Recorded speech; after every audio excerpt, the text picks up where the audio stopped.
Evangelho de João, capítulo 14, versículos de 5 a 7.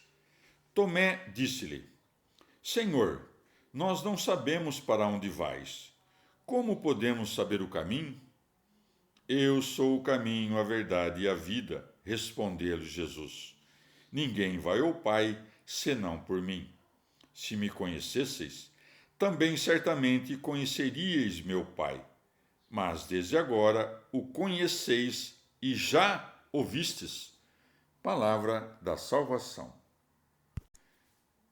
Comentário João 14, de 5 a 7. Santo Hilário. Não vos desviará por veredas incertas e intransitáveis aquele que é o caminho, nem vos logrará com falsidades aquele que é a verdade, nem vos abandonará no engano da morte aquele que é a vida. Ou ainda, se é pelo Filho que se vai ao Pai, deve-se indagar se isto se dá pela compreensão da sua doutrina ou se pela fé em sua natureza. Busquemos, pois, o sentido correto dessas palavras nas seguintes, pois segue: se me conhecesseis, também certamente conhecerias meu Pai. Com efeito, no mistério da encarnação, nosso Senhor seguiu esta ordem ao confirmar a divindade paterna. Manteve, porém, separados o tempo da visão e o tempo do reconhecimento. Aquele que, conforme diz Jesus, os discípulos deveriam conhecer em breve, aqui ele afirma que já ouviram e que deveriam agora receber da presente revelação o conhecimento da natureza, que já há muito haviam divisado nele. Evangelho de João, capítulo 14, versículos de 8 a 11. Filipe disse-lhe: Senhor, mostra-nos o Pai, e isso nos basta. Filipe respondeu-lhe Jesus: Há tanto tempo que estou convosco, e ainda não me conhecestes? Quem me viu, viu também o Pai. Como dizes, pois, mostra-nos o Pai? Não credes que eu estou no Pai e que o Pai está em mim? As palavras que vos digo, não as digo de mim mesmo. O Pai que está em mim, esse é que faz as obras. Crede em mim. Eu estou no Pai e o Pai está em mim. Crede-o, ao menos por causa das mesmas obras. Palavra da salvação. Comentário João 14, de 8 a 11. Santo Hilário. A novidade do que foi dito comoveu o apóstolo Filipe. Visto como homem, se proclama Deus e afirma que, conhecendo-o, o Pai é conhecido, e vendo-o, o Pai é visto. Filipe irrompe com a familiaridade própria dos apóstolos e pergunta: Senhor, mostra-nos o Pai e isto nos basta. Ele não diz que não viu, mas pede que mostre. Ele não pede que mostre na forma de uma visão corporal, mas para que entendesse aquilo que viu. Filipe viu no Filho a humanidade, mas o Pai não pôde ver com ele. E assim, para demonstrar que o que ele queria não era uma explicação do modo de ver, mas de como entender, Filipe disse: E nos basta.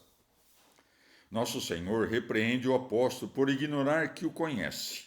Afinal, visto que tantas obras suas eram próprias de Deus, pisar as ondas, mandar nos ventos, despedir os pecados, devolver a vida aos mortos, toda a queixa do Senhor parte disto, que, por ver apenas a forma de homem, Filipe não reconhecia nele a natureza de Deus. E por isso, quando o apóstolo lhe pede para mostrar o Pai, diz: Filipe, quem me viu, viu também o Pai. Nosso Senhor não se refere aqui à visão com os olhos da carne. A parte que é carnal do nascido da Virgem, afinal, não ajuda a contemplar nele a forma e a imagem de Deus. É o entendimento do Filho de Deus que nos proporciona entender também o Pai, uma vez que o Filho é imagem do Pai, não por diferir dele em gênero, mas para expressar que o Pai é autor do Filho. Com efeito, as palavras do Senhor não dão a entender uma só pessoa, solitária e indistinta. Pelo contrário, a própria declaração revela sua natureza, pois quando diz viu também o Pai, exclui a hipótese de que seja um só e solitário. Que interpretação, pois, nos resta, senão que o Pai seja visto através do Filho pela semelhança e unidade de natureza? Que desculpa ainda havia para desconhecer o Pai, ou que necessidade de mostrá-lo aos desconhecedores, se já tinham visto o Pai no Filho, segundo a comunidade de natureza dos dois, uma vez que, graças à indistinção e unidade deles, o mesmo é o gerado e o gerador? Por isso segue assim e fala a fala do Senhor. Não crês que eu estou no Pai e o Pai está em mim?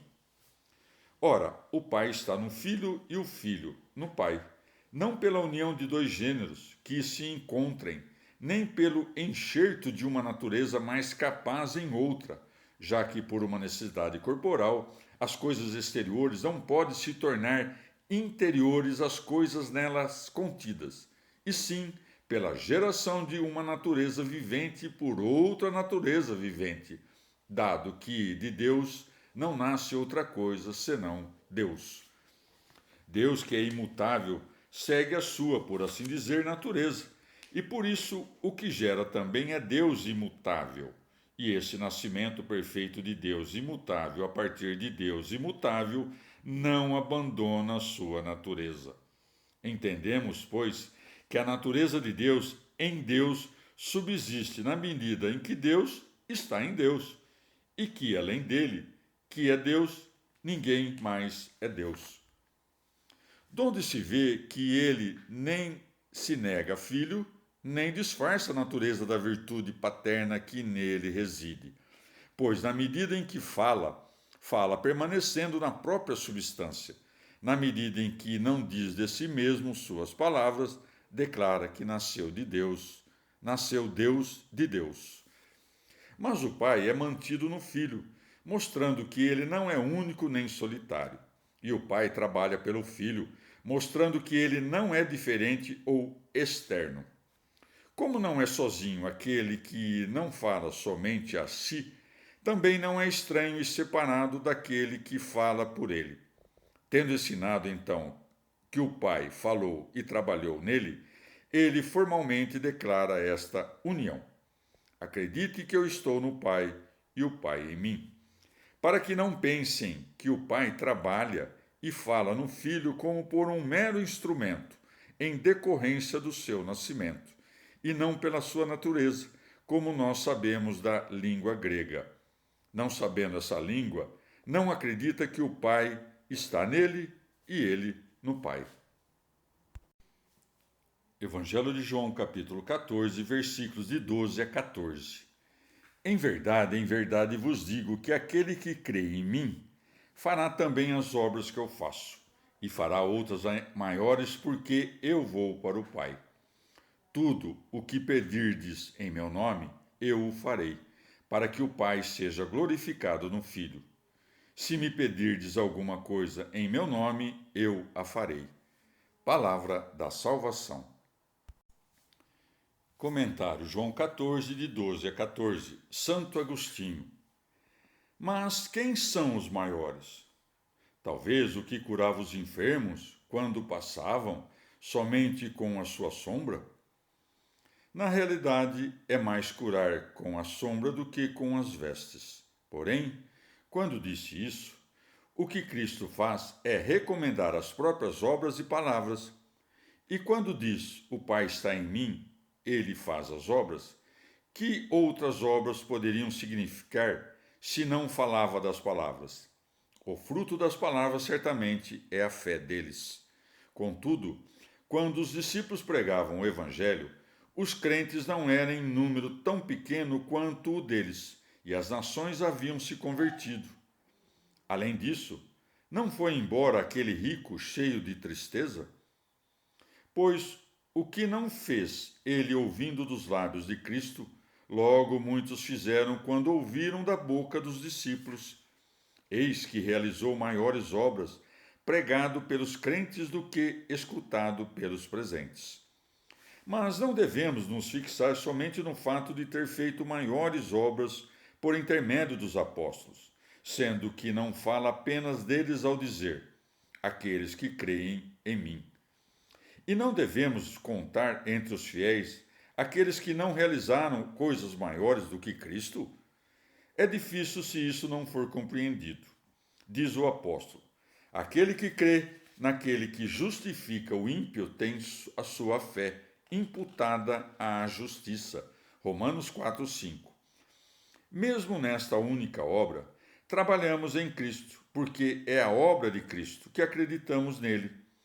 E ele causa isso em nós, mas não sem a nossa cooperação. Presta atenção então. Quem crê em mim, as obras que eu faço também as fará, porque eu o faço fazer. Que obras são essas, senão passar da iniquidade à justiça? E isso é feito por Cristo em nós, mas não sem nós. Ousaria dizer que isso é muito maior do que criar o céu e a terra, porque o céu e a terra passarão, mas a salvação e a justificação dos predestinados serão eternas. Mas no céu, os anjos também trabalham por Cristo, e aqueles que cooperam com Cristo em sua justificação fazem algo maior do que os anjos? Aquele que pode discernir julgue o que é melhor, se criar justos ou justificar os iníquos. Pois se um e outro supõem poder igual, o segundo implica maior misericórdia. Mas também não há necessidade de compreender em absoluto todas as obras de Cristo, quando disse: eles farão maiores do que essas, porque talvez se referisse àqueles que trabalhavam naquele momento. E nesse caso, é realmente de menor valor pregar palavras de justiça, o que ele fez em nós, do que justificar os ímpios, o que é feito por nós, para que possamos fazê-lo. O Senhor prometeu aos que lhe pediram grande esperança, dizendo: porque vou para o Pai.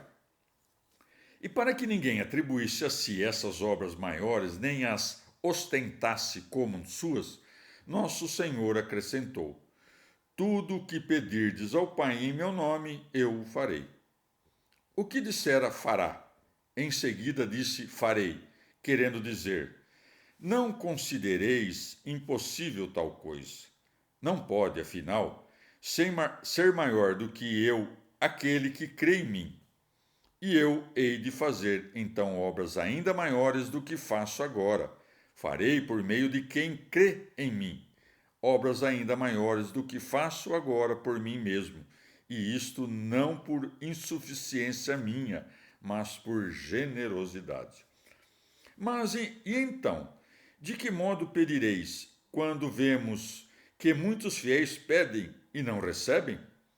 Seria porque pedem mal? O que faria dano pelo que pede, não recebe pela mesma piedade de Deus?